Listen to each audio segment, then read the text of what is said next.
Welcome to ECN Trade Daily Video. Before we begin, it should be noted that any advice is of a general nature only and that your personal circumstances have not been taken into consideration. Hello everyone, my name is Rob Clayton and thank you for joining me. It would seem that the Australian dollar's upside attempt suddenly staged a reversal overnight, and from there the market is now exhibiting more of a bearish outlook after the long-legged doji saw whipsaw price action on Tuesday. And from there the market still is somewhat mixed, a little bit of divergence. There still is potential to see another upside test that may fail again, as we continue to see over the last 3 trading days. Therefore, any advancement towards 66 cents should continue to see a bearish ambush.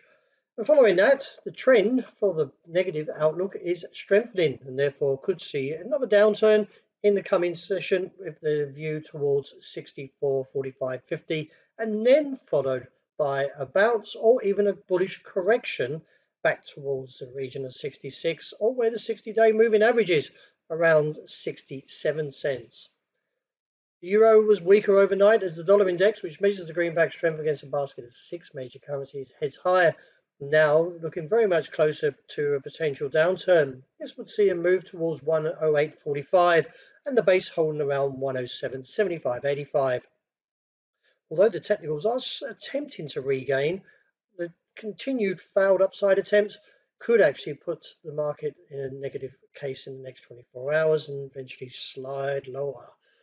Any upside attempts, as I mentioned, should be a cap around 109.85 to 110.5. Looking at dollar yen, the market's holding for 2 days to a slightly firmer case, and therefore could look finally up towards a region of 143.30 to 143.80. I'm a little bit cautious due to the divergence. Could see a snap back to the downside and look back towards that level of 141.5, which was recently rejected. Sterling outlook still over the last 4 consecutive days continues to push higher, or attempt to, as the market is now eventually trying to break through this key level. If so, above 127.80 to 128.20 would see a correction back to 130.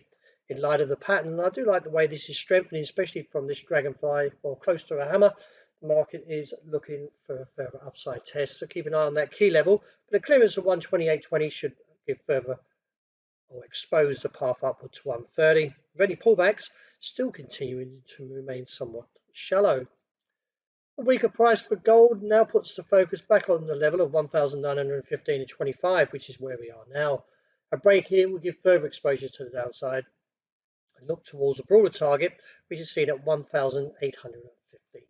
And wrapping up with oil, another whipsaw price action has left the market with a hanging man and also with bearish divergence. I'm not overly bullish at these levels.